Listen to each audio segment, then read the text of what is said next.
All right, shalom, shalom. I want to start off by giving all praise, honor, and glory. Call Allah, Yahweh, Hashem, Yahweh Shah, Hashem, Rachakodas Rakatham. Double honors to the apostles and elders of Great Millstone who taught me this truth. Peace and salutations to the Akim Water from around the four corners of the earth, pushing the truth for faith and sincerity, risking their lives and the freedom to do so. Shalom to the Akwathin, Akim out there listening and learning. Lord willing, this edifying video. Shalom to the confusion of faith, brethren, joining into our ranks. Once again, it's the brother Yavasap out of the GMS Cleveland Camp, Cleveland Church, a fellow servant, coming at you with another lesson through the spirit and power of Yahweh, by Yahweh Shai. I'm reading once again out of the book, Mass Control, Engineering Human Consciousness, by Jim Keefe. I think I was going to start at chapter 5. It says injecting an ideology. But before I get started, I want to bring out a scripture. This is the book of Psalms 83. And I'm gonna start at verse 1. It says a song or a psalm of Asaph. Keep not thou silence, O Yahweh. Hold not thy peace, and be not still, O power. Verse 2. For lo, thine enemies make a tumult, and they that hate thee have lift up the head. Verse 3. They have taken crafty counsel against thy people, and consulted against thy hidden ones. I got one more scripture, and then I'm going to jump right into it. Job 5 and verse...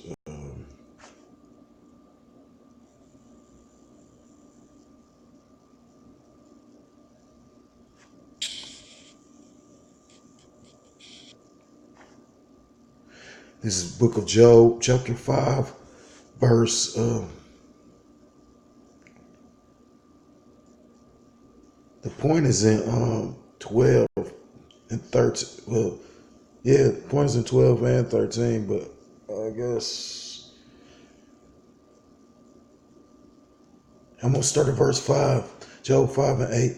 Salaki. I'm going to start at verse 8. Job 5 and 8. I will seek unto Yahweh, and unto Yahweh would I commit my cause. Verse 9. Which doth great things and unsearchable, marvelous things without number.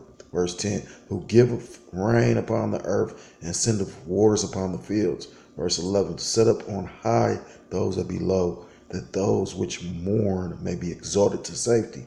Verse 12. He disappoint the devices of the crafty, so that their hands cannot perform their enterprise. Verse 13. He taketh the wise in their own craftiness, and the counsel of the forward is carried headlong. So basically, you know, what people don't understand, like I'm just getting into this series, The Family. I heard Apostle Ramlam speak on it. I even heard the elder Barak out of Ancient of Days speak on it. He said he only watched one episode of it. It's kind of weird, but then it's spiritual. I see the spiritual aspect of it. You know, I'm still trying to actually understand but that was just the first episode. You know, I was looking at it when the one guy came and he was like, they got to talking about, he was like, heroes of the Bible, who? And then, you know, they named Moses, different people, and he said, named David. And he looked at the things that David went off on. And he said, what made David this? And he said, because he was chosen, you know what I mean? So at the end, but it's beautiful because around the time that was coming out and they were speaking on it, through the Spirit, it was revealed as well. Because Barack even just spoke on it. He was like, at the end of the day, you're going to have men that, you know, that did all kinds of things in the world that's in this truth. So the Most High chose them. But that doesn't mean that you're allowed or exempt to continue to just keep on sinning. You know, to show you how Paul paid for what he did, that's why Paul caught a lot of hell and affliction. It even tell you that in the book of Acts. And David, look what he went through. You know what I mean? He stole a man's wife, and basically his son tried to, usurp the throne. See, Esau, so basically the way I took it and how he was saying it is basically, you know, because you were chosen, you could just allow to do whatever the fuck you want. And that's how these Edomites mindset is. They in the power seat right now, so they fucking think they can do whatever they want, to the point that they're destroying the whole fucking planet. if this man ain't the devil, like look at it. Like when I found out about that rainforest, I was like, oh yeah, that's a show sign. It's the end. And then I heard the elder Edge of the Days, the other head of the camp. I don't know his name. You know what I'm saying? I ain't been in the truth as long as some brothers, but so forgive me, Akim, for not knowing the name. But I'm trying to learn them. Anyhow, you know, he said that's the source side of the end, and I felt the same way because you know what I'm saying. Like you need that rainforest, but then come to find out, like he don't want to be called an elder. He said chief, but the brother, the chief from Man of Valor, he said in his son, he said, you know, at the end of the day, I mean, I wouldn't even knew about the African wildfires. He, you know, I was watching one of his live streams and somebody brought it up and he went researching it. And then, Lord behold, yeah. And they say that's worse than the Amazon. So if you can't see a show size of, you know, like the end is imminent, you know what I mean? Like, the Most High really ain't dealing with you, you know what I'm saying? Anyhow, I ain't mean to, you know, just run off at the mouth. It says, chapter 5, injecting ideology. We are only being told what they want us to know. That's why I went into those crafty councils. Because that's why you got these think tanks, these Bilderberg groups, these G7 summits and shit like that. You know what I mean? You got these powerful people coming together. And yet still on the outside looking in, they look like they opposing each other. But now, like you said, Putin and America, they both got all these everybody up in their missiles. But then or must up in their missile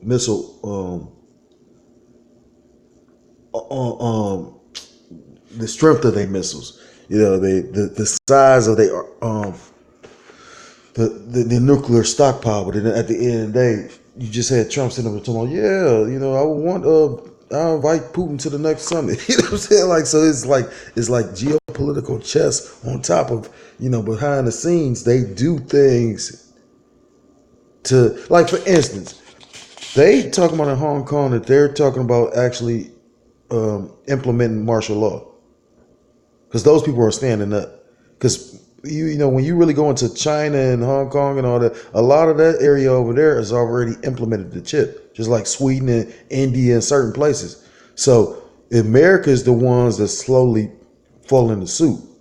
But once they probably get that whole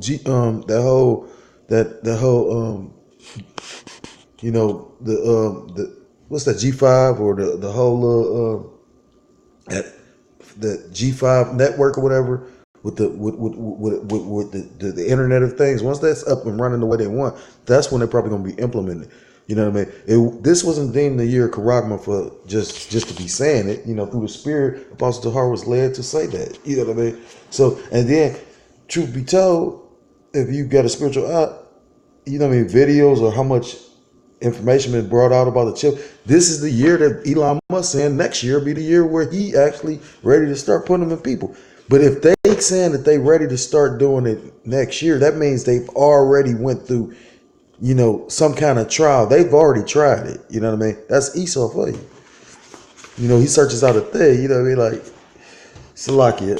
It says, we are only being told what they want us to know. Probably the most effective method of control ever discovered is simply information management, which is the truth. That's why when a kingdom is conquered, what do? They actually, you know, they take information and they destroy information. They regulate information. That's why you had at certain times, certain people had access to the scriptures. Certain people didn't. You know what I mean? The commoners didn't have access to the scriptures like that. It was more so, you know, the clergy and whatnot. You know what I mean? That's why they had such an iron clasp on society.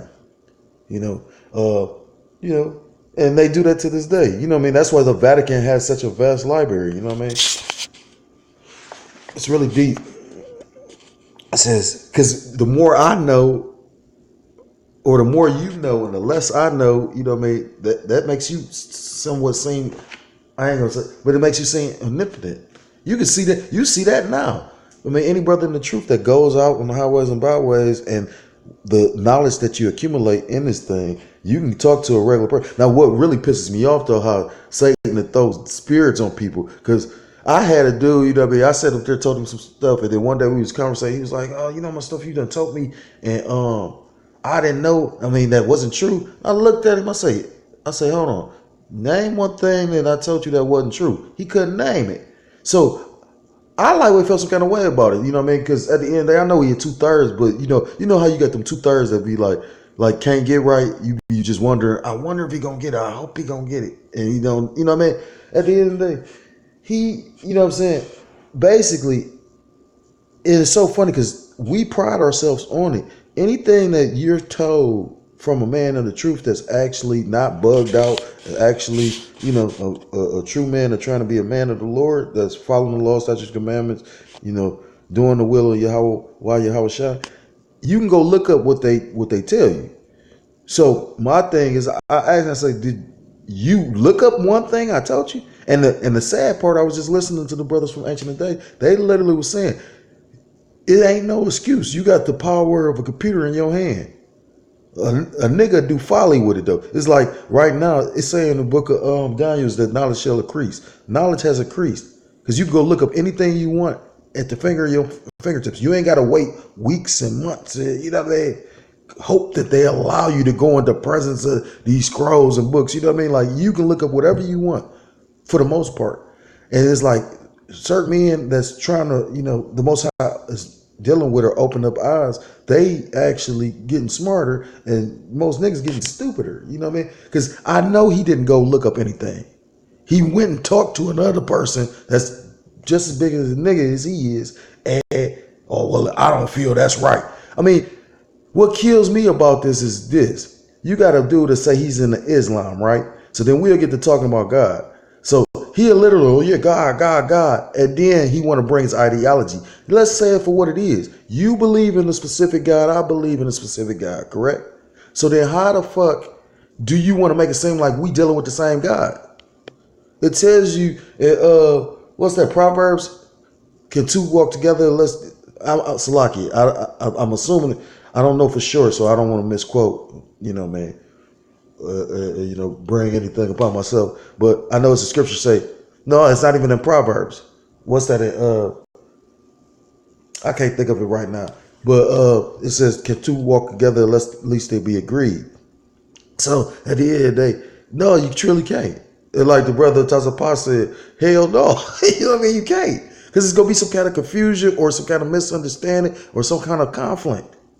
You got to be agreed upon on a set goal. Like even fucking Eddie Griffin made a joke about that. He said you can give me a fucking Mexican, a nigga, and a redneck.